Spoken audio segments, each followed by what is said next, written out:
Boa noite a todos e a todas.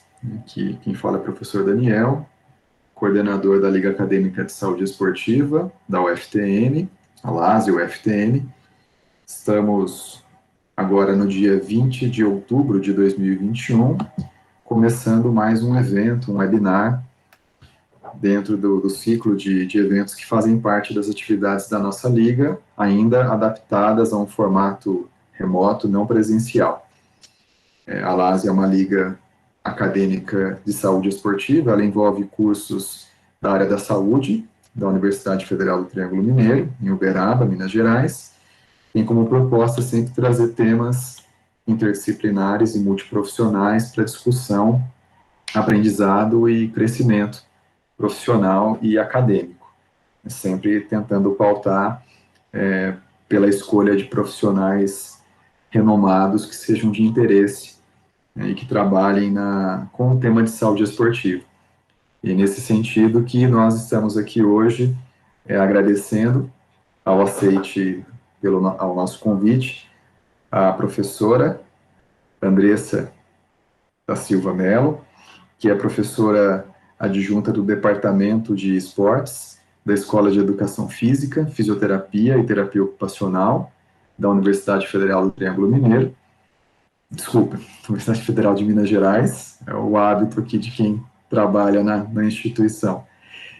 Orientadora de mestrado e doutorado dos programas de pós-graduação em Ciências do Esporte e em Ciências da Reabilitação, também da Universidade Federal de Minas Gerais, da UFMG, docente do curso de especialização em fisioterapia esportiva e do curso de especialização em treinamento esportivo, também da UFMG, coordenadora do Centro de Estudos em Psicobiologia e Exercício, da UFMG, coordenadora de esporte paralímpico no Centro de Treinamento Esportivo, da UFMG, coordenadora do Centro de Referência Paralímpico Brasileiro, também da Universidade Federal de Minas Gerais, membro pesquisador da Academia Paralímpica Brasileira, do CPB, fisioterapeuta em missões paralímpicas do Comitê Paralímpico Brasileiro, desde 2005, e educadora da Educação Paralímpica do CPB desde 2019.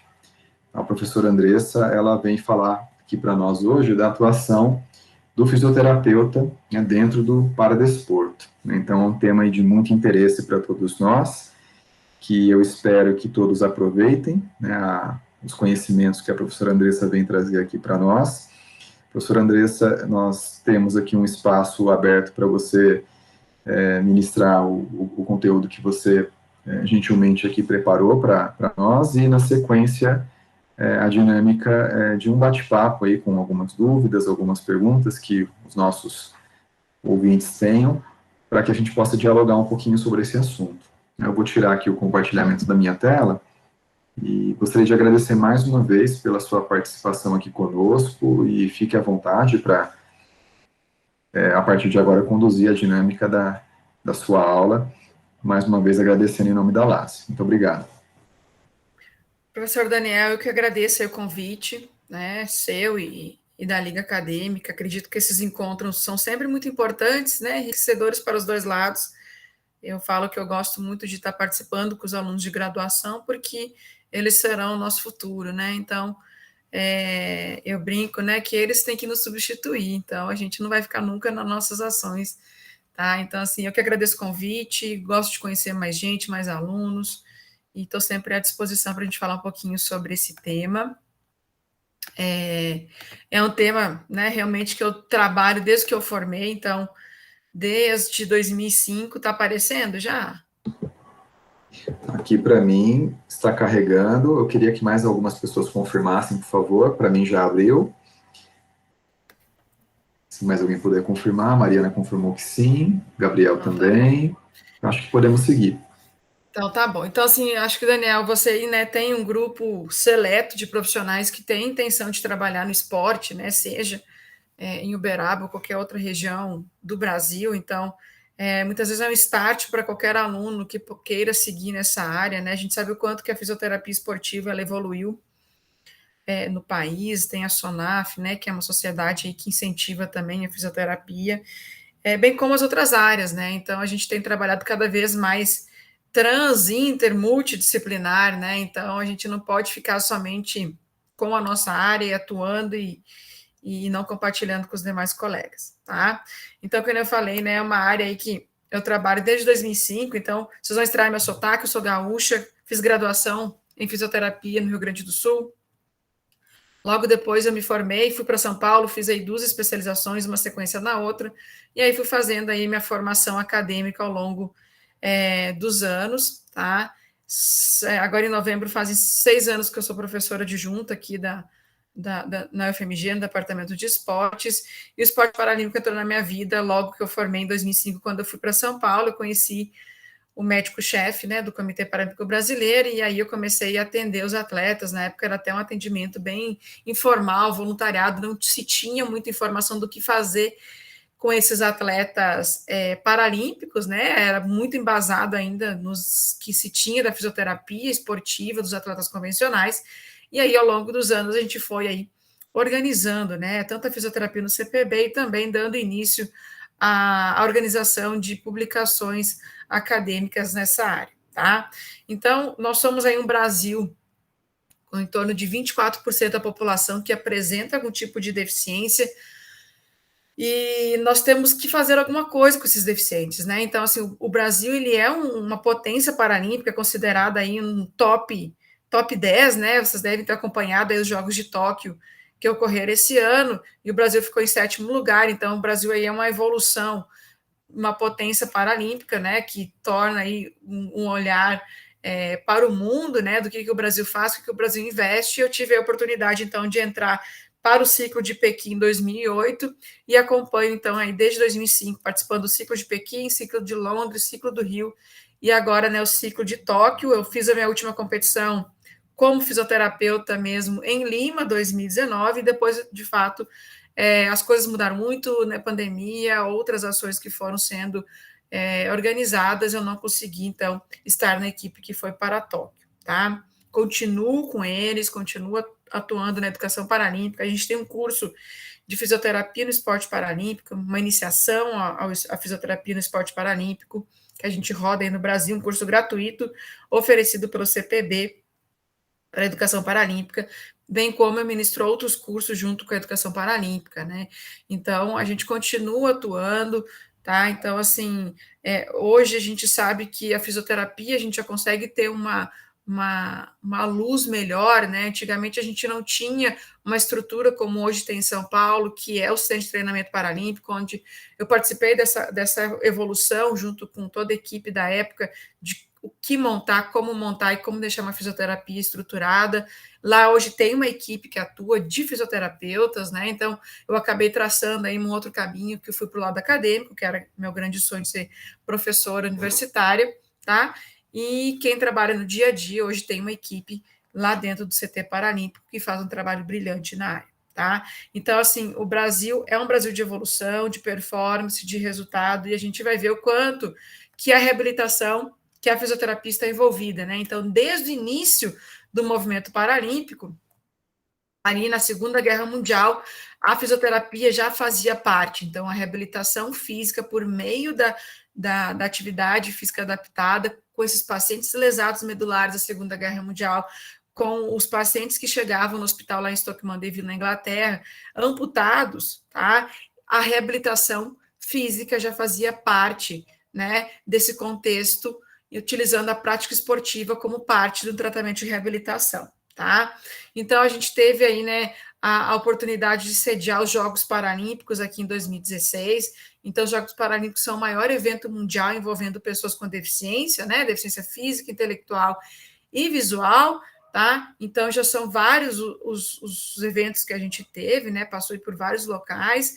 Então, assim, o que eu sempre falo, né, que cada local desse deixa um legado para o seu país, e a gente teve aí uma virada, né, de 360 após os Jogos do Rio 2016, porque o público voltou com um olhar diferenciado. Então, as arenas eram lotadas durante os Jogos, né? Muda-se a concepção, muda-se a cultura das pessoas quando a gente cedia um evento desse porte no país. Tá? A partir daí, então, surge mais atletas, surge a oportunidade da gente conseguir evoluir, né, com políticas públicas no próprio país. Tá? Vários outros programas foram estabelecidos com uma fonte de fomento ao esporte, tá? E os atletas com deficiência, eles precisam sim, né, de um apoio, que antigamente era totalmente mais informal. Hoje a gente já tem atleta paralímpico que é profissão, a profissão dele é ser atleta paralímpico, ele ganha para isso, ele tem bolsa do Ministério, suporte do Estado, do governo federal, patrocínios individuais, o que faz com que ele viva somente para o esporte. Tá? Dentro, então, das modalidades paralímpicas, acho que é importante a gente falar, né? O que é paradesporto, o que é esporte paralímpico, o que é Special Olímpicas. Então, paradesporto, então, é qualquer pessoa que faça uma prática de atividade física adaptada, né? Então, por exemplo, handebol em cadeira de rodas é um paradesporto, mas não é uma modalidade paralímpica. Tá? A modalidade paralímpica são atletas paralímpicos que participaram já de alguma Paralimpíada. Então, a gente chama de atleta paralímpico quem já participa de alguma Paralimpíada, já participou. Atletas ou para-atletas, né? Ou atletas do paradesporto são qualquer outros atletas que praticam em modalidades adaptadas, tá? E a Special Olympics são Olimpíadas especiais, ela é mais voltada para os deficientes intelectuais, então, a síndrome de Down, então, tem um aspecto aí da deficiência intelectual exclusiva, tá? Porque no esporte paralímpico, então, que é o alto rendimento, e nem todos os deficientes conseguem chegar lá, porque é, de fato, um esporte eletivo, né? Você precisa estar no alto rendimento, na alta competição, tá? E aí a gente trabalha aí com pessoas, né, com atletas com deficiência física, intelectual e visual. Lógico, intelectual, ela somente está em 3 modalidades, atletismo, natação e o tênis de mesa, porque ela é difícil de você compor, por exemplo, uma equipe coletiva com deficientes intelectuais, tá? Então, tem uma série de fatores, a deficiência intelectual chegou a ser banida do esporte paralímpico de 92 até Pequim 2008, devido à dificuldade de se ter um critério de elegibilidade organizado e estruturado para falar, esse é um deficiente intelectual, esse não é, esse o que é uma deficiência intelectual diferente de um autismo, tá?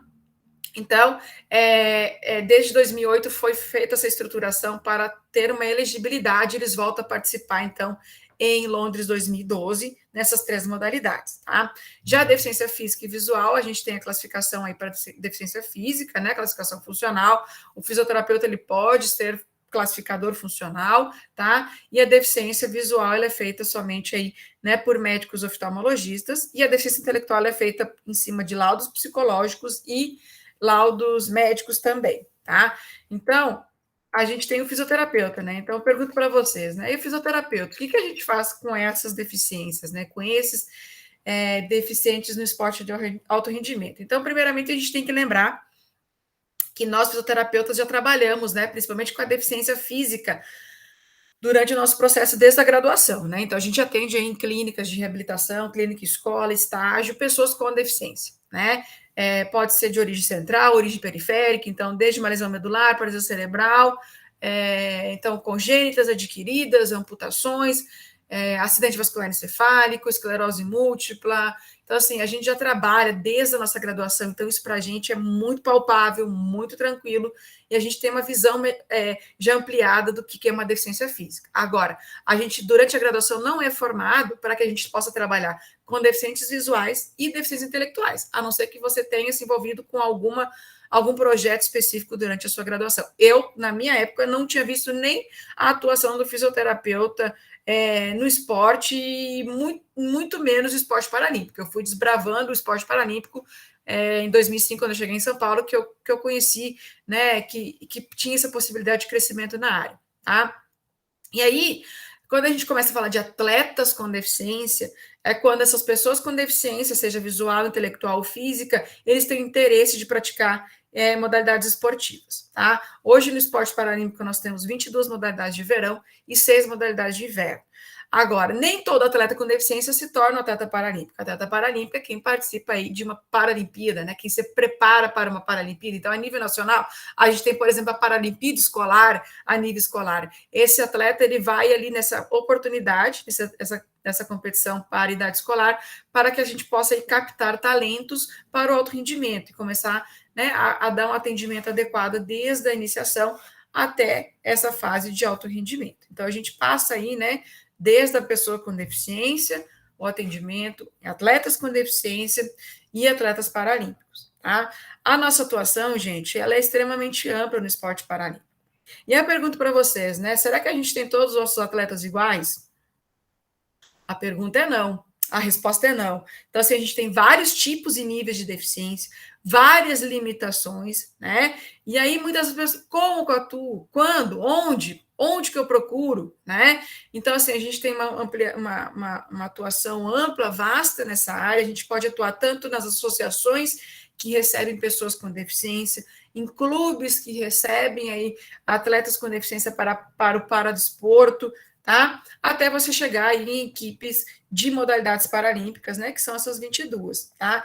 Então, a nossa atuação, ela vai desde avaliações periódicas com esses atletas, avaliações físicas, né, funcionais, reabilitação e recuperação de lesões, o retorno ao esporte, né, o monitoramento dessas lesões, classificação esportiva paralímpica, então a gente faz parte também como classificador funcional no esporte paralímpico, e também o que está aí, né, girando sempre o nosso entorno, que é a questão da prevenção de lesões. Então, a gente atua aí no esporte com atleta paralímpico da mesma maneira que a gente atuaria nos atletas sem deficiência. No entanto, eu vou mostrar aqui para vocês uma série de fatores que a gente tem que ter aí um cuidado ao longo dessas avaliações ou também dessa reabilitação e da epidemiologia de lesões, tá? E em 2016, nós publicamos esse estudo para falar um pouquinho, né, sobre a atuação da fisioterapia no esporte paralímpico. Não tinha nada aqui no Brasil em relação a isso, tá? E então esse artigo ele é bem tranquilo de vocês lerem, dá para entender um pouquinho desse contexto. É um artigo já de 5 anos atrás, tá? Mas ainda a gente tem poucos estudos nessa área e a gente está sempre incentivando, né? Hoje eu oriento aqui nas ciências do esporte, mestrado e doutorado, e na ciência da reabilitação, e a gente tem tentado aí buscar mais informações acerca dessa atuação da fisioterapia no esporte paralímpico, porque a gente tem 22 modalidades, cada modalidade tem a sua particularidade, e a gente não consegue trabalhar com todas, tá? Então, nesse artigo, a gente consegue mostrar desde o início, quando começou, o número de fisioterapeutas, como é que a gente evoluiu essa organização dentro do próprio Comitê Paralímpico, tá? Porque eu acredito, assim, que as pessoas têm que olhar, né, para isso, para ter um ponto de partida, que a gente não tinha em 2005, para onde ir, né, para que lado seguir, tá? E aí a gente passa, então, né, desde a avaliação desses atletas, como um controle e registro dos acontecimentos, né, o nível de aptidão física e funcional dos atletas. Então, assim, essa avaliação, ela não é estritamente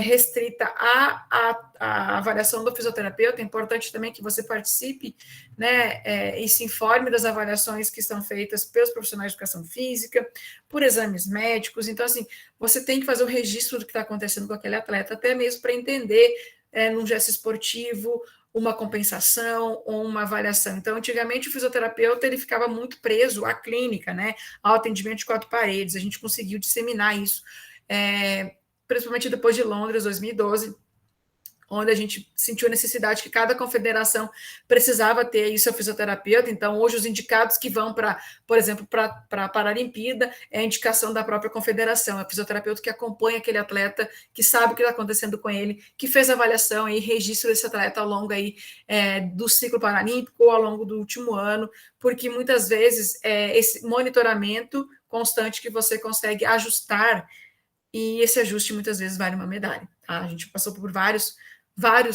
casos em relação a isso, e a gente tem cada vez, né, tem sido considerado aí como uma profissão extremamente importante na atuação junto ao atleta paralímpico, tá? Na prevenção de lesões, claro que a gente tem que levar sempre em consideração, vou falar um pouquinho mais na frente sobre isso, a questão dos fatores extrínsecos que a gente tem no esporte paralímpico, tá? Que é muito maiores, por exemplo, que o esporte convencional. Então, a gente tem, além do tipo de treino, do tipo de local de treinamento, nós temos uso variados de cadeira de rodas, uso de próteses, de órteses, tá? E aí os fatores intrínsecos, então, que já vem com a própria deficiência oriundas da doença, então, que são os desequilíbrios musculares, alterações biomecânicas, características de sequelas da deficiência, né? Então, déficit de força, alteração de flexibilidade, diminuição de amplitude de movimento e uma série, tá? De fatores intrínsecos, a própria idade, do atleta, a própria modalidade, se ele mudou de uma modalidade para outra, se ele mudou o gesto esportivo, se é um atleta mais de idade, se é um atleta que começou a competir com mais idade. Então, assim, né, o fator DNA, algo que a gente não consiga alterar do atleta, tá? Então, são vários os tipos de fatores intrínsecos e extrínsecos que a gente tem que ficar de olho quando a gente vai pensar em um programa de prevenção de lesão, e também, né, as estratégias de recuperação. Então, antigamente, a estratégia de recuperação, ela não era ainda bem incorporada, né, nas equipes. Então, hoje a gente já tem recursos tecnológicos importantes que nos auxiliam. Então, o atleta, ele, depois de qualquer treino ou competição, ele já faz estratégia de recuperação ali no próprio local da competição, né, no próprio local do treinamento. Então, já temos aí várias tecnologias para poder ter o resfriamento corporal imediato, resfriamento aí de partes do corpo imediata, né? Além de outras técnicas que a gente vai ver daqui a pouco mais para frente, né? Então, por exemplo, de colocar esses atletas numa piscina e fazer aí, né, toda uma recuperação, de ter marcadores junto com a equipe de fisiologia, né, que mostram se o atleta está recuperado ou não. Nós temos também questionários que são feitos, né, podem ser feitos aí diariamente ou no início da semana e final da semana para acompanhar se esse atleta está dormindo, está descansando, tem alguma queixa, está com dor, né, como é que ele está percebendo o seu treinamento, tá? Então, tudo isso já tem várias estratégias que fazem parte dessa recuperação. Além do monitoramento. Então, assim, é importante aí o controle, né, sobre as possíveis causas de lesões, as possíveis queixas de lesões que esses atletas estão vindo a ser acometidos ao longo de uma temporada. Ninguém quer que uma lesão grave aconteça, né, no momento que não deve acontecer, que é o caso aí de Paralimpíadas e para Pan-Americanos, mas a gente já teve vários casos de perdas de medalhas, né, devido à lesão na própria prova ou pré-prova, final. Então, se faz de tudo para que esse atleta chegue no seu alto rendimento, tá? Nessas competições importantes. Então, aqui só para vocês terem exemplo, né, de como é que é a atuação aí de reabilitação e lesões nesses atletas. Essas aqui são imagens exceto essa daqui, tá? As outras são imagens de Peru, não, de Lima, último Pan-Americano, tá? Da reabilitação. Então, a gente monta uma estrutura, tá? No local aí da hospedagem, então é feitos aí técnicas de massagem, né? Aqui o Luizinho até é um fisioterapeuta deficiente visual, ele é contratado lá no CPB, né, trabalha muito bem com terapia manual, com quiropraxia, né, o Daniel Brandão, que é fisioterapeuta do goalball feminino, atuando junto, né, então, assim, vários recursos de eletrotermoterapia são utilizados, bem como também, né, o Game Red, a gente sabe o quanto que é uma ferramenta que nos ajuda muito, principalmente com corredores, tá? Aqui o Wellington, massoterapeuta, então a gente conseguiu também instituir nas equipes o massoterapeuta, né, porque nos ajuda bastante, então, com nadadores, por exemplo, tá? Aqui o Everton, um fisioterapeuta extremamente competente, né, com terapia manual. Então, assim, o quanto que isso é importante numa equipe, você ter diversos tipos de profissionais, né, com conhecimentos variados e que vão se complementando, né? Aqui a gente tem a Alice trabalhando com a Bosch, então a Bosch é uma modalidade que a gente tem parasitas cerebrais severos, que muitas vezes eles movimentam só a cabeça, né? Fica lá totalmente tetraplégico, tetraparéticos, tá? E que precisam sair da cadeira para fazer outros tipos de ação, por exemplo, né, deitar eles no colchonete, colocar eles dentro de uma piscina, com supervisão constante, lógico, para poder mobilizar articulações, para poder fazer trabalho de flexibilidade, né, relaxamento muscular, porque são atletas que ficam na cadeira o tempo todo. Se você falar, vamos tirar eles, eles ficam 12 horas, 14 horas sentados numa cadeira de rodas, tá? Então, são estratégias que a gente tem que utilizar e depende muito de uma modalidade para outra, tá? Em relação, né, à competitividade do atleta paralímpico, ela vem, então, né, acompanhada aí, desse treinamento extenuante, que é a pressão para se manter no esporte competitivo, e com isso a profissionalização, né, precoce. Então, a gente tem que estar próximo, se atualizando, para poder acompanhar também essa evolução esportiva, né? Então, é muito importante a gente entender o que é uma lesão esportiva, né? Então, a lesão é um dano tecidual ou outro desarranjo, da função física normal devido à participação em esporte resultante de transferência rápida ou repetitiva de uma energia cinética, tá? Então, a gente já utilizou aí todos esses conceitos e agora a gente utiliza o do BAR aí, que é esse artigo de um consenso de 2020, tá? Para entender melhor o que a gente entende de lesão, o que a gente entende que esse atleta pode estar acometido, tá? Mas nós já passamos aí, historicamente aí, por esses tipos de lesão, tá? Então, quando eu comecei a atuar no esporte paralímpico e até 2020 eu utilizei a definição do Fuller, né? E agora, mais recentemente, então a gente muda aí um pouquinho o conceito, mas a nossa atuação ela continua a mesma, tá? E aí eu gosto de mostrar nesse artigo da Natália Bittencourt, né, que todo mundo trabalha no esporte conhece ela, é uma colega que a gente tem sensacional, trabalhei com ela já aqui no Centro de Treinamento Esportivo da FMG, e o orientador nela, né, o professor Sérgio Fonseca, que hoje, inclusive, é o diretor do CTE, no qual eu coordeno o setor de esporte paralímpico, e eles falam muito, né, desse processo complexo, né, da lesão. Então, assim, que a lesão ela surge de um processo complexo, e que depende de muitos fatores que se interagem de maneira totalmente desconhecida para que essa lesão seja instalada, tá? E aí, quando a gente pensa em esporte paralímpico, isso para modelos convencionais, né, que é o artigo da Natália. Então, assim, quando a gente pensa em modelos paralímpicos, a gente tem outros desfechos de processos complexos que a gente tem que levar em consideração, tá? Como, por exemplo, né, os fatores intrínsecos e extrínsecos que a gente falou ali, então a questão aí da modalidade praticada, da uso de órteses e próteses, do dispositivo, né, que esse atleta está utilizando no dia a dia, então, para poder até fazer o próprio gesto esportivo, ou também, como aqui no goalball, né, os fatores de protetores, né, do esporte, então eles têm uns protetores para a própria modalidade. Então, tudo isso não é pensado no esporte convencional, mas são fatores que a gente tem que levar em consideração aqui no esporte paralímpico, tá? A gente trabalha com uma população totalmente heterogênea, isso dificulta que a gente organize, né, essas complexidades para ter uma luz no final do túnel, tá? Mas a gente tem visto aí que nas investigações que a gente tem publicado na literatura, né, é importante a gente levar em consideração o mecanismo dessa lesão, se é um mecanismo traumático ou um mecanismo por sobrecarga, tá? Se esse mecanismo traumático ele é devido a um contato ou sem contato, então, no mecanismo traumático, por exemplo, a gente tem o futebol de deficientes visuais, né? Eles têm trauma constante, eles têm contato, que são todos vendados, todos deficientes visuais, tá? O que é diferente de um trauma no futebol convencional, tá? Que eles vão, muitas vezes, ao encontro de uma bola, mas eles estão enxergando a bola. No esporte paralímpico, não. No futebol de cegos, não. Eles vão ao encontro com a bola e sem enxergar para que lado o outro está vindo, tá? Então, assim, tudo isso a gente tem que estar sempre atento, pensando nesse perfil de lesão esportiva.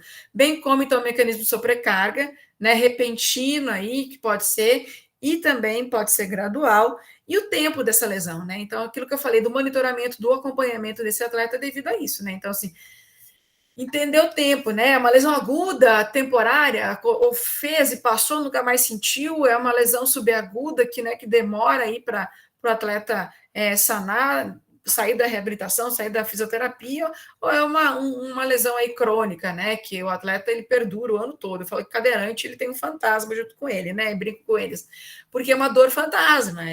Uma hora é epicondilite, outra hora é tendinite, outra hora é bursite, o membro superior, né? A gente vai ver, tem uns artigos mais para frente aí, a gente vai ver o quanto que eles têm aí um overuse, né, desses membros superiores ou no deslocamento das suas atividades de vida diária com a cadeira de rodas e também o sobrecarga aí do treinamento, tá? E aí também entender se é uma lesão aí de recidiva, né, precoce ou tardia, tá? Então a gente sempre tem que ir em busca aí, né, do porquê que está ocorrendo essa lesão. Provavelmente, né, ocorra a redução do rendimento desse atleta. Então, por isso que é importante estar alinhado também com os fatores de treinamento, a carga de treino, a frequência, o tempo semanal de treino, estar próximo do treinador e perguntar, né, para ele se o atleta está numa percepção de esforço extenuante, que tem que reduzir a carga de treinamento, que ele está respondendo aqui na fisioterapia com dor, com queixas, e quanto que isso tem que ser alinhado, então, com a equipe médica, com a equipe técnica e também com o próprio atleta, tá? A gente já tem definido aí, né, o quanto que nós já sabemos hoje qual que são as modalidades que a gente tem lesões macrotraumáticas, tá? Principalmente futebol, basquete, lutas, e microtraumáticas, como atletismo, né? Corridas, lançamentos, natação.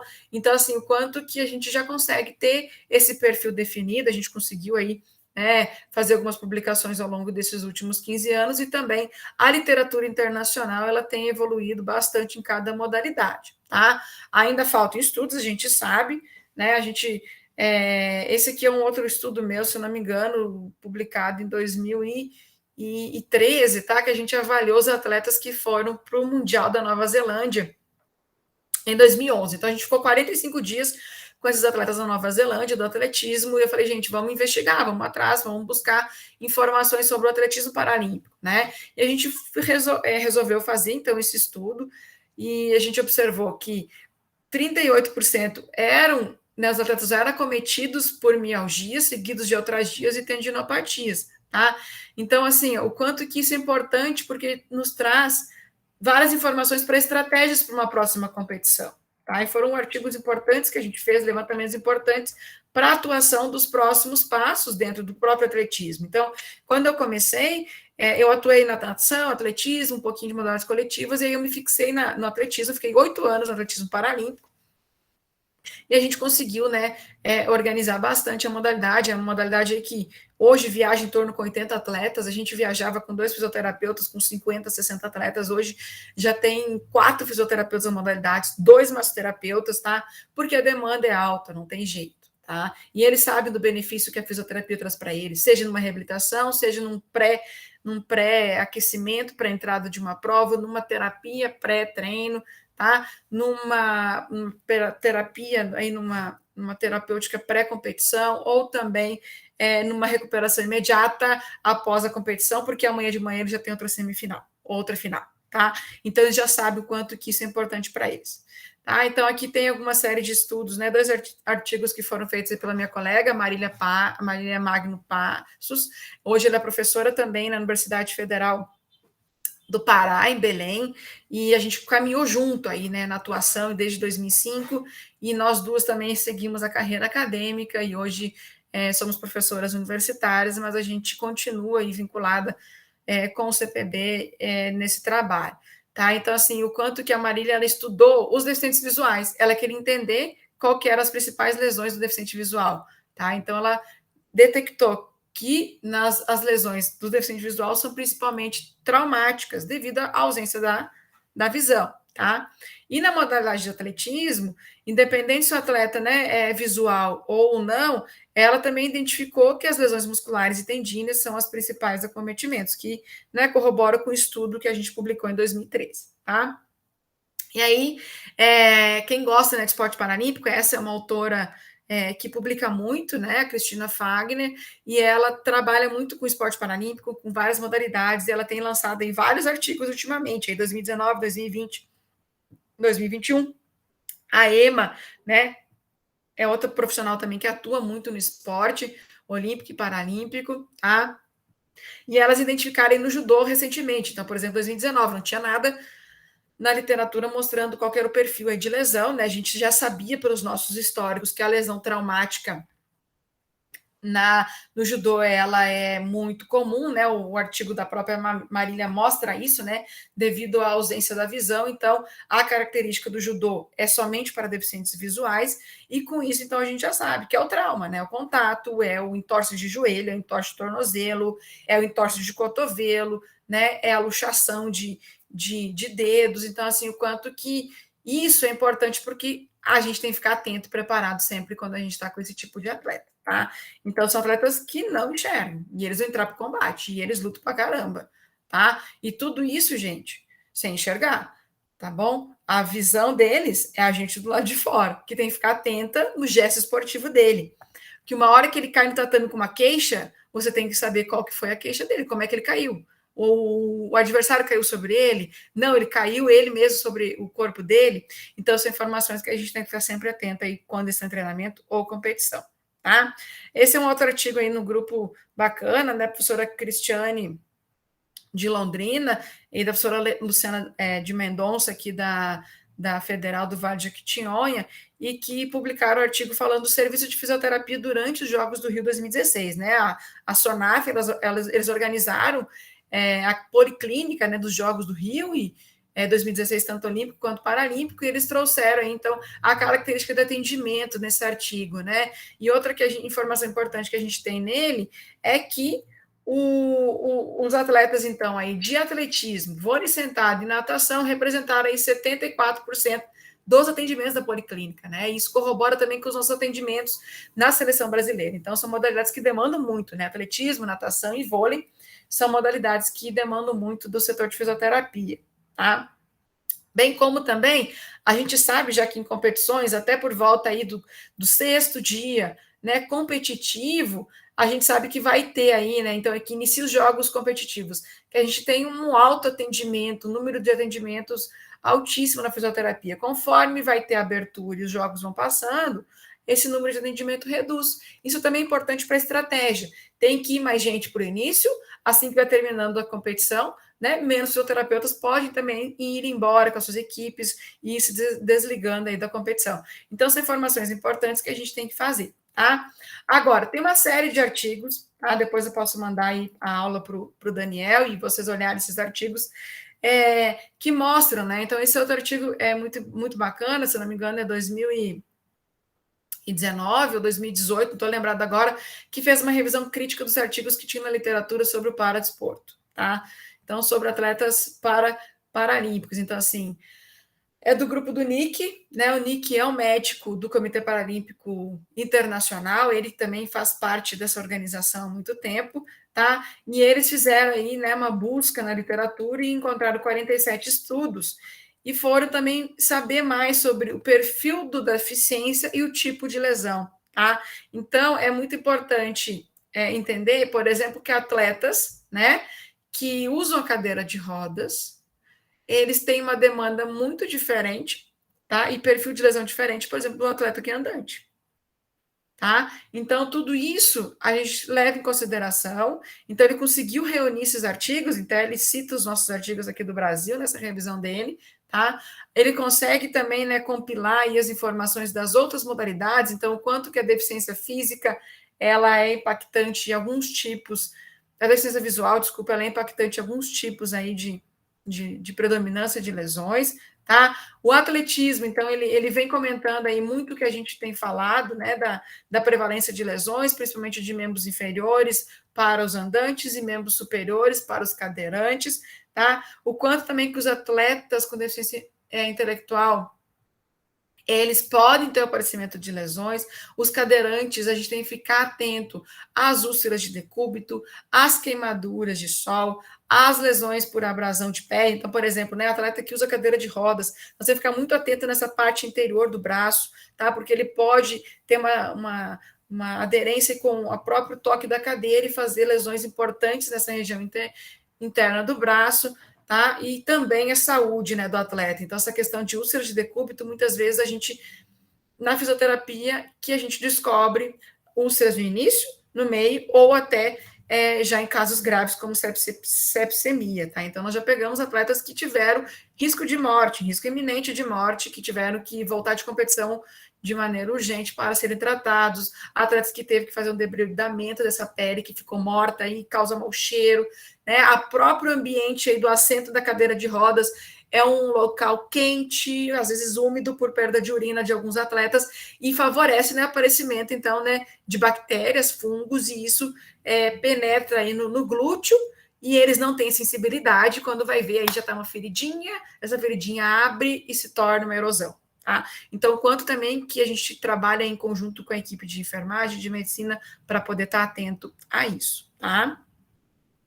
Gente, a gente já cansou de fazer até própria limpeza da cadeira de rodas, mostrar para o atleta que era importante ele, né, sentar numa cadeira convencional ou ele deitar de barriga aí, então, né, para baixo, aliviar essa parte, principalmente das costas, né, lombar e de glúteos, que fica muito em contato, né, tuberosidades que eu acho que fica muito em contato com o assento da cadeira de rodas e também a higienização da cadeira.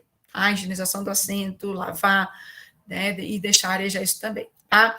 Esse aqui é o último artigo que a gente publicou agora em final de 2020, que a gente fez aí a prevalência e incidência de lesões em para-atletas, uma revisão sistemática e meta-análise com uma grade recommendations. Então, assim, o quanto que a gente queria entender a qualidade desses artigos que são publicados na literatura. A Larissa é uma aluna de doutorado aqui que eu oriento junto com o professor Renan, aqui na ciência da reabilitação, e a gente foi em busca aí de entender o perfil, né, o perfil de lesões musculoesqueléticas por meio, então, da revisão sistemática e da meta-análise. Tá? E mostrar a evidência, né, o poder de evidência, a força de evidência por meio, então, do sistema GRADE. Tá? Nós encontramos 42 estudos, uma prevalência de lesão aí em média de 40,8, né, nos estudos, e o que mais nos chamou a atenção é a baixa evidência. Então, a qualidade baixa desses estudos e a incidência, né? Então, por exemplo,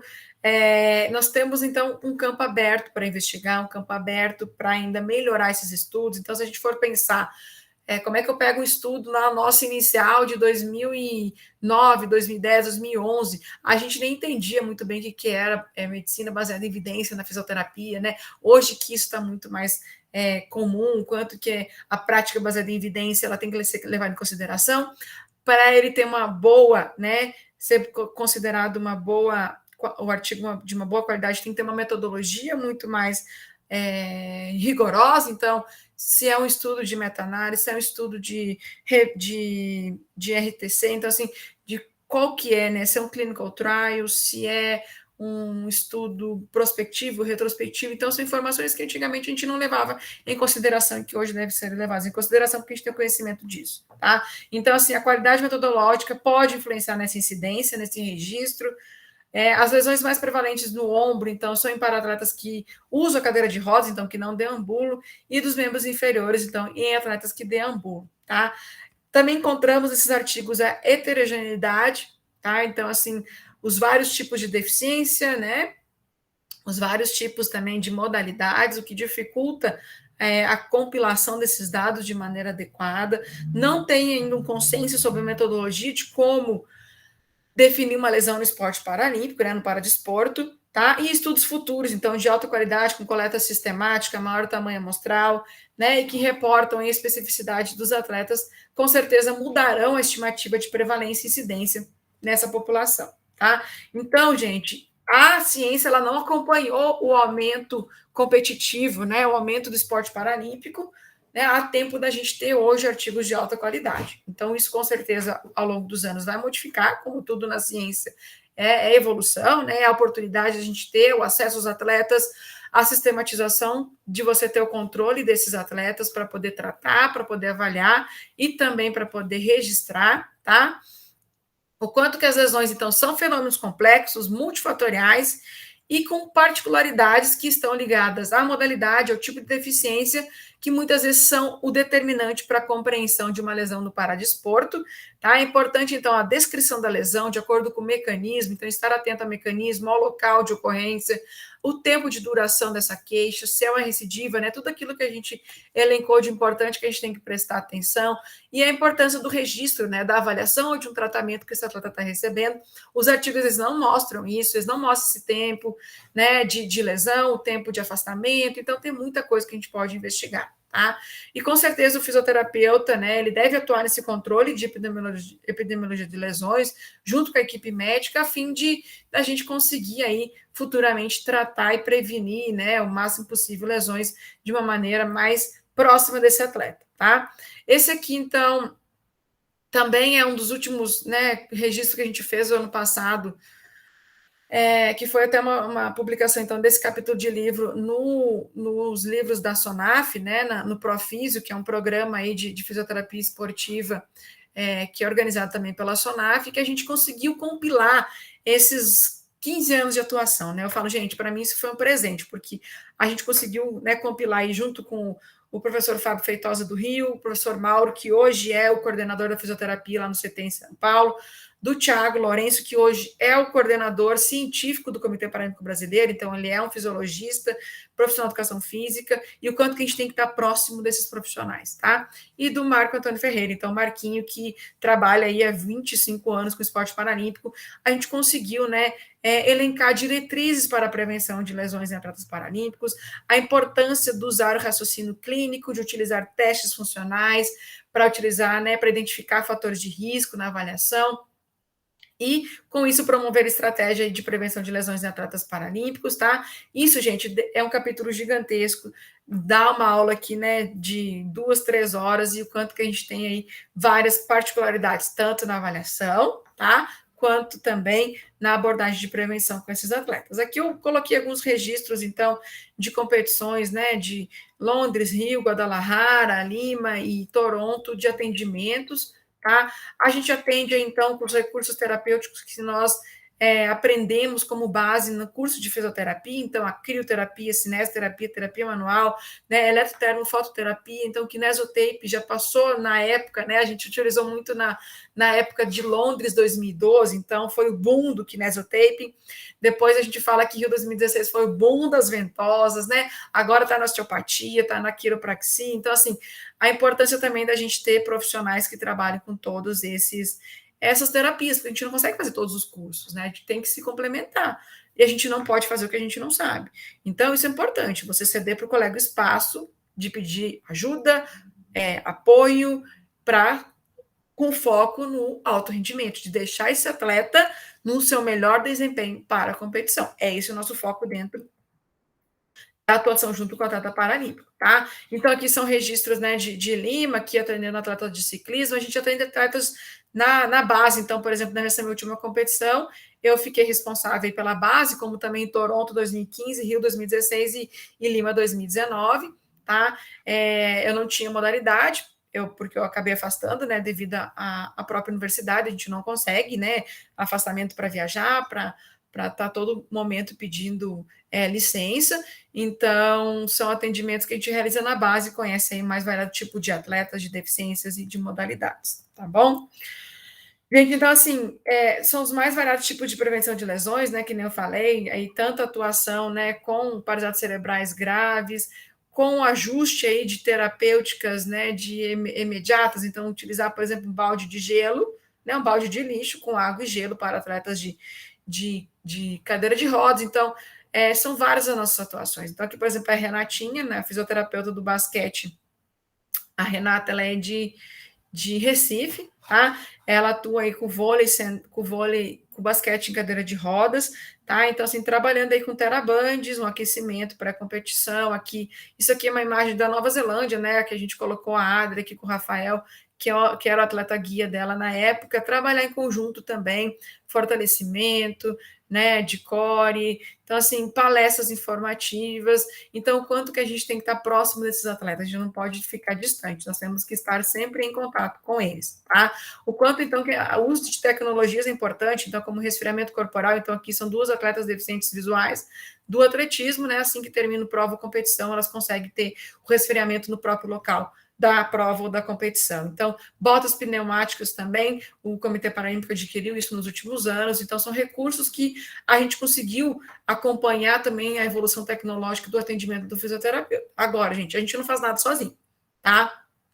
É muito importante a equipe, né, estar integrada. Então, assim, a equipe multitrans e interdisciplinar. Então, eu falo, a gente não faz nada sozinho. Então, por exemplo, uma liga acadêmica né, esportiva, ela é importante, fisioterapia esportiva, ela é importante ter outros profissionais com ela. Então, a gente fala, né, que a gente trabalha aí com o massoterapeuta, com o enfermeiro, com o médico, com o nutricionista, psicólogo, profissionais de educação física, e não treinadores, preparadores, fisiologistas, biomecânicos, os gestores e classificadores do esporte. Então, é importante estar próximo também da gestão para mostrar das nossas demandas, para mostrar dos nossos resultados, tá? Dos patrocinadores também, porque o patrocinador vai cobrar o resultado, tá? E muitas vezes a gente também tem que explicar o que se passa com aquele atleta, tá bom?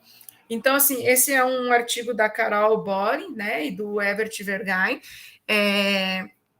que eu recomendo também os estudos dele, o professor Daniel deve até conhecer, a Carolina é uma brasileira que mora hoje fora do Brasil e estuda, né, somente prevenção de lesões aí em atletas, e eles falam nesse artigo de 2015, né, a importância da comunicação regular da equipe, né, do time. Então, assim, beleza, o atleta está aqui, a comissão técnica está aqui e o suporte médico, né, está aqui, né? Então a equipe médica do esporte também está aqui.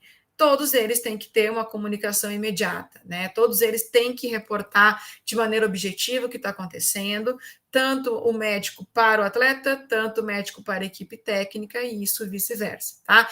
Esse agregado de dados, ele é muito importante, seja para o controle interno da equipe ou para a geração de novas publicações. Então, a partir desse sistema que a gente consegue otimizar, né, e planejar aí prevenção de lesões e o manejo também de programas de reabilitação no esporte, tá?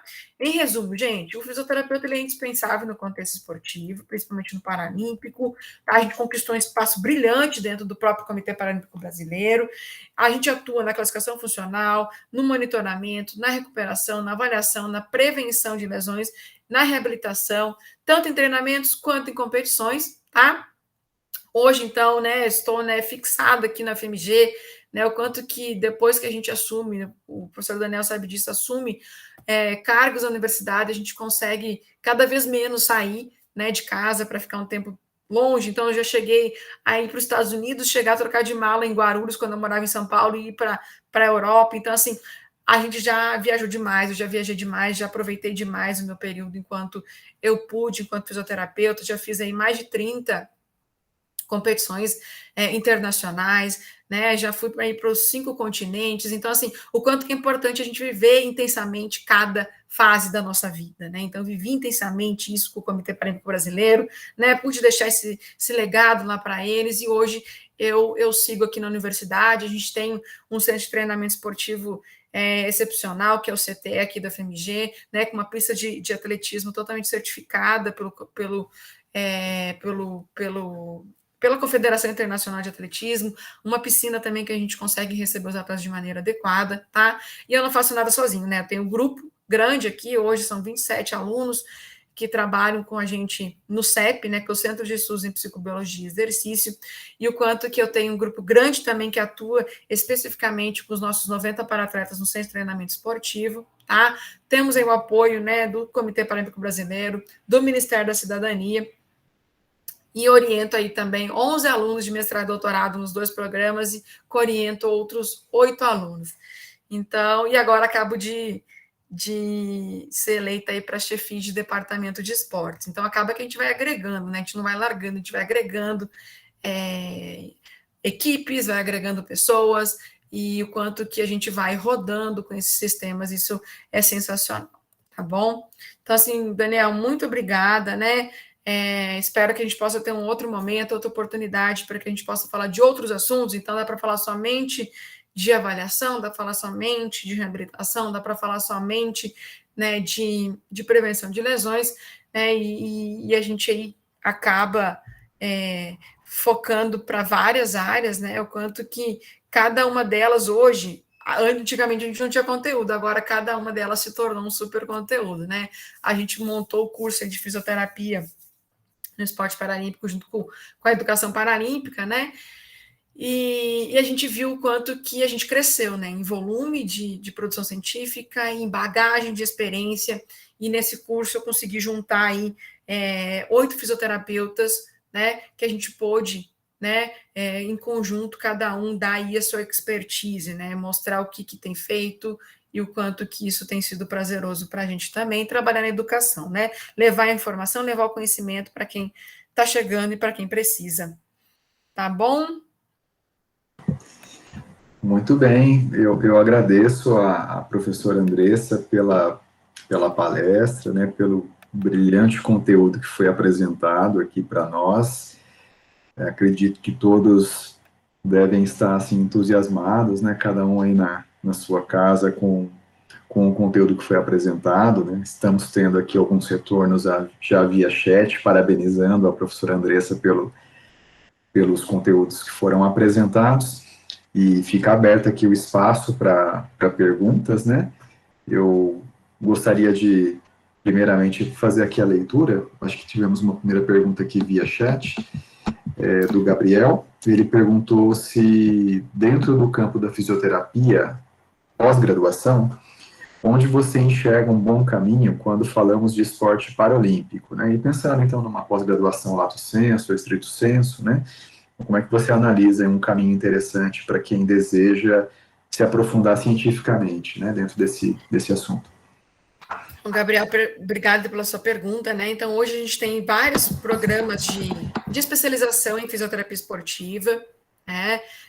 Temos programas excelentes, inclusive aqui na FMG nós temos, né, especialização em fisioterapia esportiva, que os alunos passam também pelo CTE.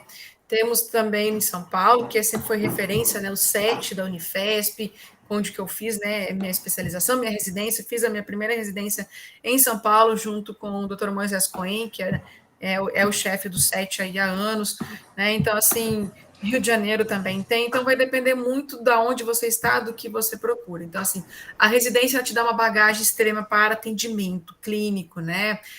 A especialização, depois de 360 horas, 380, ela vai te dar também algum norte mais específico. A residência normalmente são, né, 1.800 horas, 2.000 horas, então assim, eu fiz as duas, eu fiz a residência primeiro, era 10 horas de clínica por dia, só em fisioterapia esportiva, depois eu fiz uma outra especialização de 360 horas, e depois que eu fui fazer o meu mestrado, então assim, vai depender muito, você quer trabalhar, você quer atuar, faça residência, faça especialização para você ter experiência clínica, prática, de casos de atender ombro, joelho, até para você saber, eu não gosto de coluna, eu gosto de joelho, eu não gosto de ombro, gosto de tornozelo, né? Então, assim, o quanto que você vai se reconhecendo quando você atende um volume maior de patologias, né? E de alterações musculoesqueléticas, tá? Agora, se você tem o sonho de ser professor acadêmico, de dar aula, aí você busca o mestrado. Então, o mestrado ele serve, né, para você dar aula. Então, assim, temos o mestrado aqui em Ciência da Reabilitação. Vocês têm mestrado aí, Daniel? Sim, temos o programa de pós-graduação em fisioterapia. Pois é, então vocês têm aí com o próprio Daniel, né, um mestrado em fisioterapia. Ele também pode desenvolver né, dissertações e teses nessa área de esporte, tá? E esporte paralímpico também. A gente pode fazer parceria, vocês podem coletar aqui, né? Tudo isso é possível, é passível de ser feito, as portas estão abertas, tá, professor? Então, assim, vai depender muito do que vocês planejam para a vida de vocês, tá? Vocês têm que se auto-reconhecerem no que vocês fazem. Tá? Eu, quando fui para São Paulo, jamais imaginava que eu ia trabalhar com esporte paralímpico. Eu fui para fazer esporte, né? Fazer reabilitação, pós-operatório de LCA, enfim, era o que eu gostava, joelho.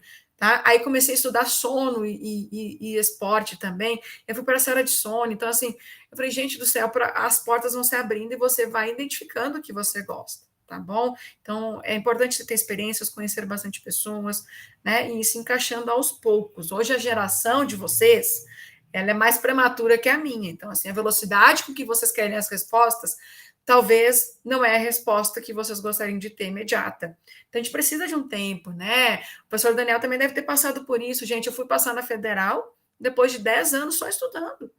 Né? Depois de 10 anos que eu me dediquei para 2 especializações, depois que eu fiz mestrado, fiquei 1 ano no Canadá, estudei inglês, depois voltei, fui fazer o doutorado na UFSCar, em São Carlos, já era casada, deixei marido em São Paulo, mudei para o UFSCar, fui fazer doutorado em fisioterapia, que era o que eu queria, voltei a morar em República, tive filho no primeiro ano de doutorado, então, assim, essas coisas vão acontecendo, né? Aí depois mudei para Belo Horizonte, fiz o pós-doutorado aqui, depois passei no concurso, então, assim, é uma caminhada. E tudo isso, gente, viajando com o Comitê Paralímpico Brasileiro.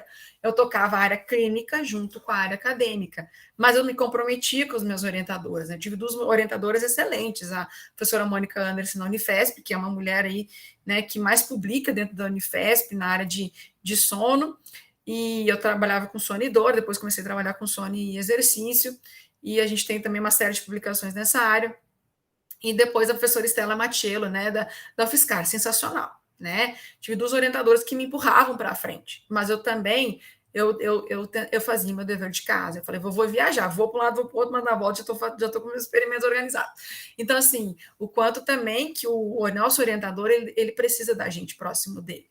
Tá? Então, é possível você fazer? Se você tiver uma organização. Tá? Então, assim, hoje, para você ter uma carreira acadêmica, vai levar um tempo, né? O retorno é mais demorado, o retorno financeiro e de satisfação pessoal mesmo, profissional, tá? Então, para você seguir numa carreira acadêmica, ela é mais morosa.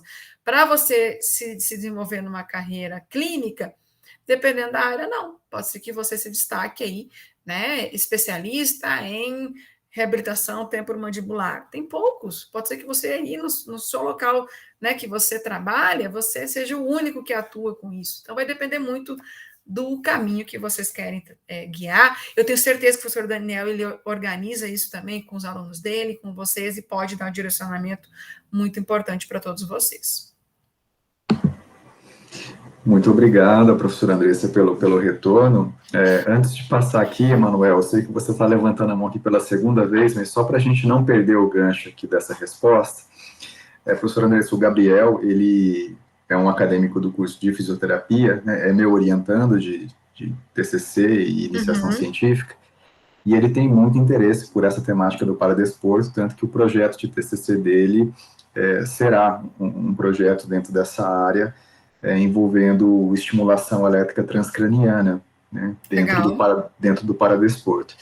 E é uma linha de trabalho que a gente vem tentando implementar aqui na instituição, claro que guardadas as devidas proporções, devido ao tamanho do município, é uma cidade de médio porte, mas que conta com parcerias com associações que estão vinculadas à formação educacional e à formação esportiva de pessoas com deficiência. Então, nós temos aqui em Uberaba a ADEFU, que é a Associação dos Deficientes Físicos de Uberaba, onde nós temos a oportunidade de vivenciar também a prática profissional como campo de estágio, né, então no paradesporto.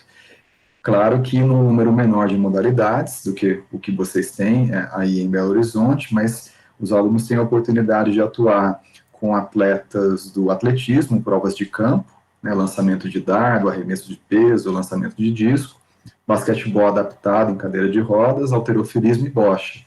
Então, são as modalidades que são desenvolvidas aqui e que durante o estágio é possível o acadêmico ter esse contato já com o paradesporto na graduação, o que nós entendemos como diferencial, né, para os cursos de graduação em fisioterapia. E, além disso, também temos projetos de extensão em parceria com outros docentes do departamento de fisioterapia, principalmente na reabilitação e na atenção integral à pessoa com deficiência visual. Que legal! Tivemos a oportunidade de trabalhar também com atletas do goalball. Então, é algo que nós estamos tentando implementar como cultura aqui na instituição. Claro que não é simples, né? O trabalho, ele exige aí um esforço muito grande de todos, mas, inclusive, estamos tentando articular não só o ensino, mas também a extensão e a pesquisa. E aí é onde vem, né, alguns desafios muito grandes, mas, como você muito bem explicou aqui na sua apresentação, mas que já foram maiores, né? Eu acho que lá para os anos 2000, 2005, né, as pesquisas eram bem incipientes. A gente navegava no escuro. Totalmente, né? E só para efeito aqui de reforço, né? Acho que temos aqui alguns alunos que já cursaram a disciplina comigo de fisioterapia esportiva, e eu usei várias referências, inclusive as referências que a professora Andressa, ela é a primeira autora, ou ela é colaboradora, são referências obrigatórias da disciplina. Então, eu acho que isso mostra, isso valoriza o quanto o grupo que a professora Andressa está envolvida, e já, né, há algum tempo, ele vem despontando como uma referência nacional e internacional no paradesporto, né, e é referência obrigatória realmente para quem tem interesse em se aprofundar sobre o assunto. Então, queria deixar esse registro aqui, porque eu acho que é importante a gente reconhecer as pessoas que vêm trabalhando, né, há muito tempo em prol do desenvolvimento de uma área tão nobre, né, quanto é a fisioterapia esportiva, e em especial no contexto do paradesporto. Eu acho que é importante a gente deixar esse reconhecimento aqui nosso a todos esses profissionais que vêm, assim, lutando, né, assim, a duras penas, com pouco investimento, né, porque a gente não pode comparar o investimento do esporte paralímpico com o esporte olímpico convencional. É muito distante. É um abismo, né? Então, a gente tem que valorizar, sim, o esforço desses profissionais e dos atletas, né, dos para-atletas, que também né, superando aí as limitações de ordem pessoal, em primeiro lugar, né, algumas adquiridas ao longo da vida, então é uma ruptura, né, realmente que acontece aí, que na vida, né, de muitos desses atletas, mas o esporte vem, né, como uma alternativa para dar outros caminhos, dar outros direcionamentos e mostrar que as potencialidades vão para muito além de eventuais limitações que venham a acontecer por conta dessas disfunções adquiridas. Então, acho que é um tema que eu tenho muito interesse, professor Andressa, e inclusive até mesmo para parcerias, para Com certeza. colaborações, né, é um tema que a gente pretende continuar trabalhando, né, ter uma linha de trabalho específica para isso, e envolvendo colaborações com grupos que também tenham a expertise nessa temática. Então, já deixo aqui, né, o nosso grupo aqui completamente à disposição para qualquer tipo de colaboração que o grupo de vocês queira fazer. Eu que agradeço, Daniel. Achei as suas palavras são muito importantes, né? Para a gente que trabalhou já na área, então nem sempre todo mundo tem essa visão que você tem, né? E eu fico grata aí pelas suas palavras de gratidão, porque na verdade a gente vai desbravando, né? E muitas vezes quem pega hoje não sabe o que aconteceu lá atrás, né? Então a gente é da época que a gente fazia as terapias no chão, não tinha fazia na pista, na borracha, né? Eu falo que meu joelho é todo estourado a cartilagem, tanto ficar ajoelhada no chão. Depois veio os colchonetes e agora tem tudo maca, né? Tem a melhor estrutura possível. Então, assim, antigamente a gente não viajar com uma maca, já pensou? Hoje leva-se maca, despacha não sei quantos quilos de bagagem, a gente levava na nossa mala os equipamentos, e às vezes não tinha equipamento, tinha quebrado, arrumava emprestado. Então, assim, a gente passou por vários processos dentro do comitê, né? E hoje eles têm uma estrutura fantástica lá em São Paulo, graças a Deus, né? Então, as avaliações cinéticas que a gente instituiu em 2009 são feitas até hoje, né? A gente tem inclusive, nem coloquei aqui, né, um artigo de avaliação na dinamometria isocinética e lesões, o quanto que a gente conseguiu, né, melhorar os desequilíbrios musculares e sanar com as lesões de membros inferiores. Então, assim, são vários os processos que a gente fez ao longo aí dessa caminhada. Aqui também, o professor, as portas estão abertas, se quiserem vir, né, conhecer o CTE, a gente vai fazer parcerias com certeza. Vocês já estando próximo de uma associação, é sensacional para fazer pesquisa, para os alunos estagiarem e tenha proximidade do que é a prática, né, do paradesporto mais próxima com os deficientes. Então, eu não sabia guiar deficiente visual, eu não sabia me comunicar com deficiente intelectual. Né? É aquilo que eu falei, deficiência física já é mais palpável, a gente já está acostumado na neuro, na pediatria, né? O PC, Sim, o lesado medular, então, assim, o amputado, mas agora, a deficiência intelectual e visual, se a gente não tiver um projeto de extensão para atuar, a gente vai sair de lá sem saber, né? Vai sair puxando gente por tudo que sim, é lado, né? Assim que funciona. Então, assim, acho que você está exato. no caminho fantástico, né? Está próximo de uma associação, poder ter a liberdade de fazer pesquisa lá dentro e colocar os seus alunos ali já é um excelente caminho. Coisas que a gente não teve isso, né? Na nossa formação, que hoje é possível. Então, os Uhum. alunos aqui hoje da fisioterapia da UFMG, a gente tem bolsas no projeto de esporte paralímpico, porque eles são os estagiários. Então, hoje eu Perfeito. tenho 4 alunos da graduação estagiários no alto rendimento, né, tendo acesso à fisioterapia esportiva de alto rendimento e Uhum. de técnicas que provavelmente não viria a qualquer outro lugar, Com né? certeza. Então, assim, a gente tem que ir abrindo portas para eles. Eu tenho alunos de pós-graduação, de mestrado e doutorado, que nunca tinham tido contato com esse tipo, né, de atleta, e que agora, devido à coleta de mestrado e doutorado, estão tendo contato com eles. Então, vai depender muito de onde vêm os alunos, né? Mas Uhum. oportunizar esse atendimento, acho que é sensacional. Você está de parabéns também. Muito bom, muito obrigado. Eu vou passar aqui para o Emanuel, que ele tinha levantado a mão duas vezes, eu acabei dando um tempinho para não perder o gancho. Ah, Emanuel, joia. fica à vontade. Bom, boa noite a todos. Primeiramente, parabéns pela palestra, professor. Foi muito explicativa em Obrigada. vários pontos. Também eu fiquei com uma dúvida, assim, acho que se refere muito à praticidade de como fazer a conduta. Eu fiquei pensando, sempre uma questão que ficou muito para mim, por exemplo, o atleta, assim, é a questão de overuse que você falou. O atleta cadeirante, por exemplo, ele usa o braço, assim, tanto no esporte, quanto no treino, quanto para a locomoção dele no dia a dia. Como que a gente vai lidar com uma lesão no membro superior desse atleta, fazendo aquilo que a gente chama de active rest, né? Sem ele piorar a lesão e também sem atrasar o treino dele, sem atrasar o retorno e sem ele perder a função no dia a dia. Como é que a gente faz isso? É difícil. Lembra que eu falei da dor fantasma? O cadeirante, para mim, ele é um fantasma. Né? Ele tem uma dor fantasma, está sempre assombrando ele, porque ele é provavelmente um atleta que não sai da fisioterapia. Tá? É um atleta que está em atendimento todos os dias, ou para prevenção de lesão, fazendo fortalecimento, ou né, uma estratégia de recuperação. Então, crioterapia ele usa muito, todos os dias ele usa crio. Tá? Agora, a gente tem casos de pedir que o atleta faça o repouso, né, diminua o uso da cadeira de rodas durante o dia. Já tivemos casos, por exemplo, em competições, o atleta tem que poupar o braço e tal, alguém anda com a cadeira de rodas com ele, serve ele, tá? Então, são estratégias que vai depender muito do que está acontecendo. Por exemplo, eu já pedi uma atleta para ficar em repouso, que ela tinha que competir no dia seguinte, era meia-noite, estava rodando de cadeira de roda, estava nem aí pra gente.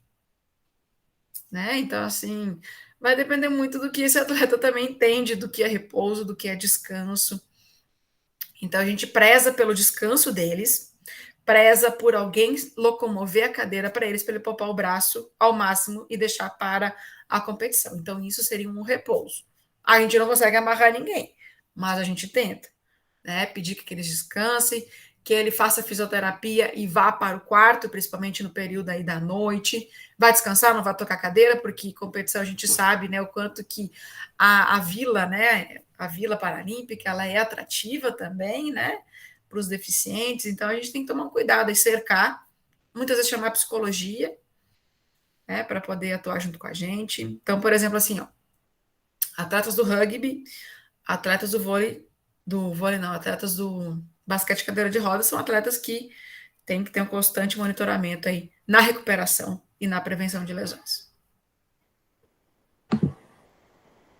Respondido, Emanuel? Respondido, sim. Obrigado. Então, tá bom.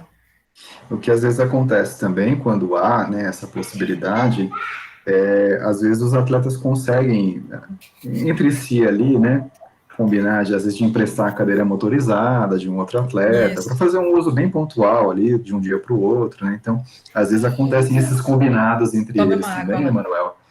E, de repente, né, se tem um atleta ali que empresta a motorizada para ele, é um jeito dele poupar um pouco mais o membro superior, né, para não ficar tocando a cadeira, né? Isso também acontece às vezes.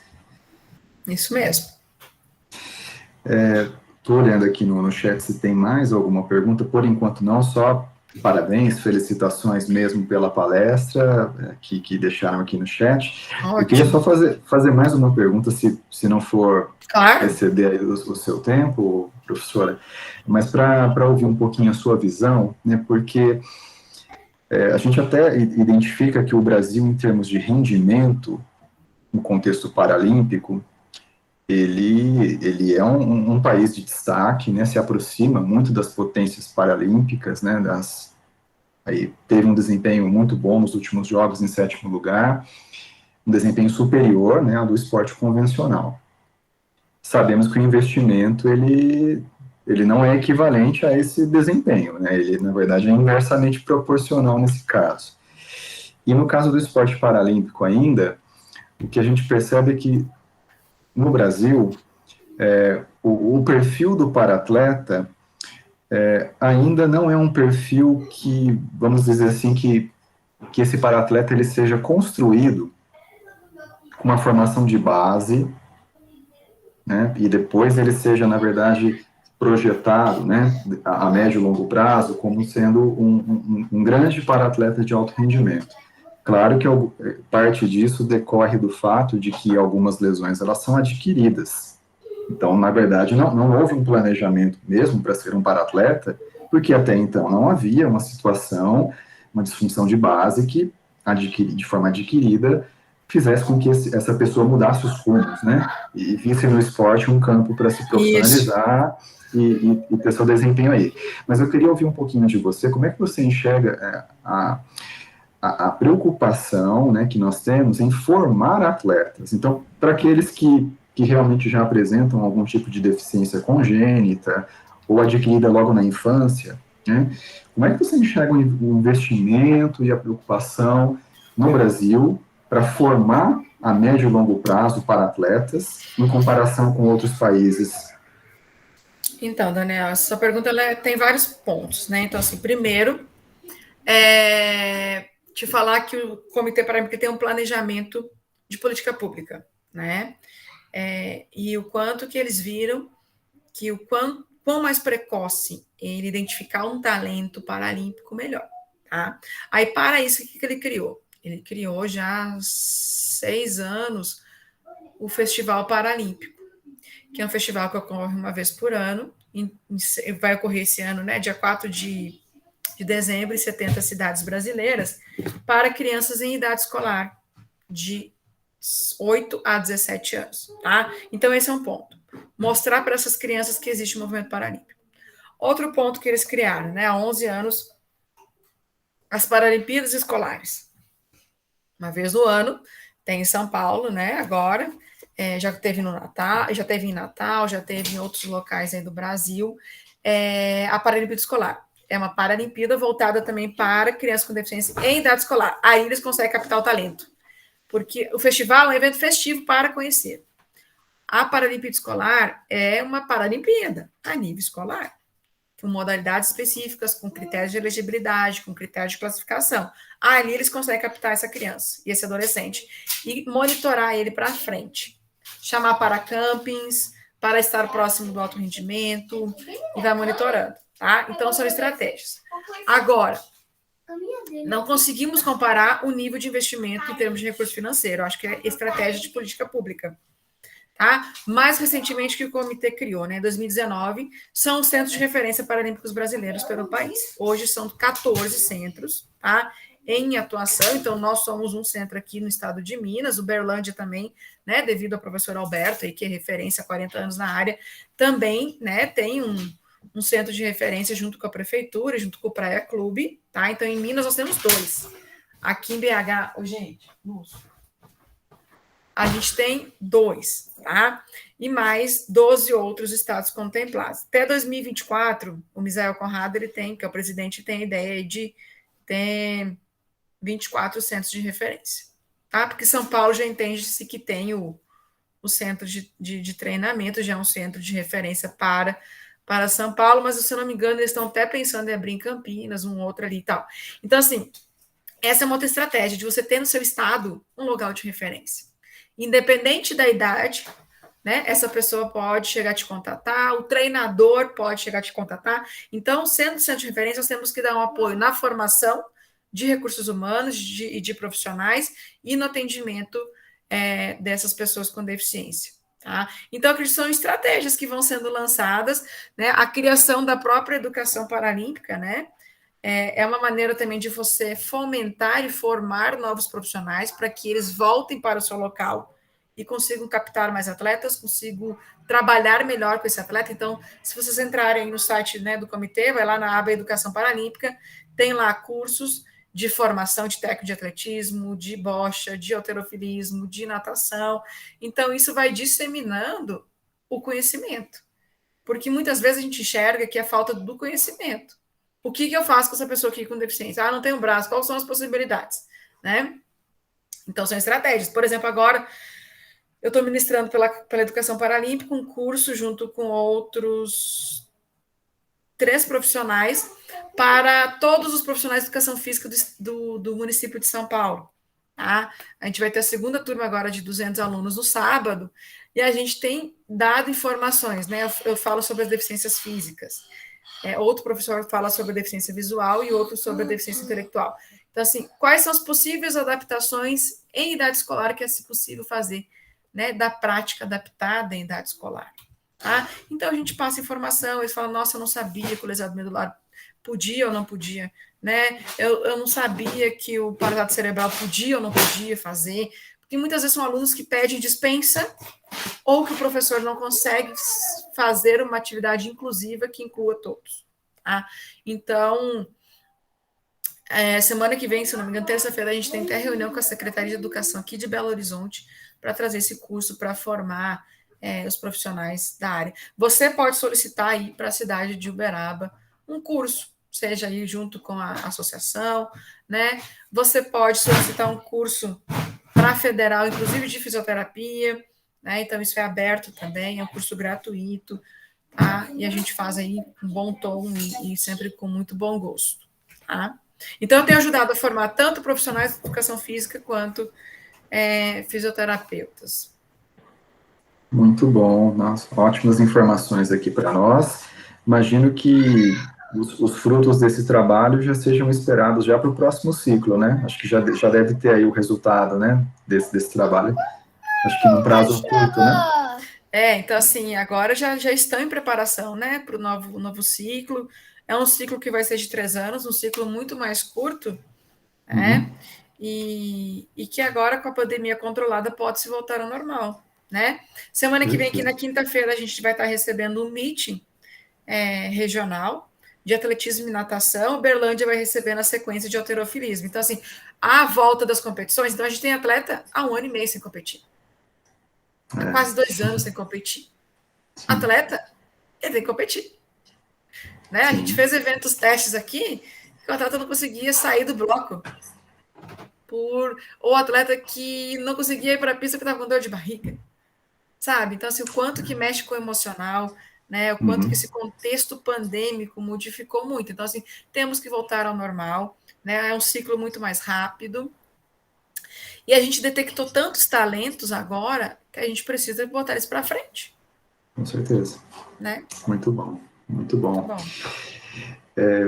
Estou olhando aqui o chat só para confirmar, não tivemos mais nenhuma pergunta. Professora Andressa, eu queria, né, agradecer mais uma vez aqui em nome da nossa liga, em nome da nossa instituição, a sua participação aqui conosco. Dizer que foi um grande prazer aqui para nós poder ouvir um pouco mais, né, sobre a atuação do profissional, né, do esporte e do fisioterapeuta do esporte no paradesporto, destacando a importância da atuação multiprofissional, como você muito bem fez. E, né, dizer que estamos aqui bastante felizes e também, se possível, né, termos aí outros contatos futuros em outros momentos para que possamos, né, trazer outros temas, aprofundar em outras questões e estreitar os vínculos, né, entre os grupos. Para nós será muito importante, tá? Muito obrigado mais uma vez. Eu que agradeço, Daniel, né? Desculpa aí os meninos, né? Entra e sai, agora eles voltaram. Tranquilo, que isso. Mas se precisar de mim, também estou à disposição, né? Grupo de pesquisa, participação em bancas, você também, agora sabendo que, né, tem você, posso chamar aqui para bancas. Então, acho que isso que é importante, né? Conhecer cada vez mais grupos, mais pessoas, mais professores, e a gente ir entrelaçando, né? Se precisarem do meu auxílio, também estou à disposição, tá? E a gente vai conversando, estou totalmente à disposição também. Obrigada, gente, por terem aí nos acompanhado, né? Até essa hora, espero ter contribuído aí uma parcelinha com vocês. Não tenho dúvidas disso, viu? Estamos realmente aí bastante gratos pela sua participação conosco, e eu gostaria de desejar a todos uma boa noite, uma boa semana e fiquem bem. Então tá bom, gente, ó, dá tchau pro pessoal. Tchau, tchau. Tchau, gente. América, hein? Tchau, tchau. Obrigada. Tchau, tchau. Boa noite. Tchau, tchau.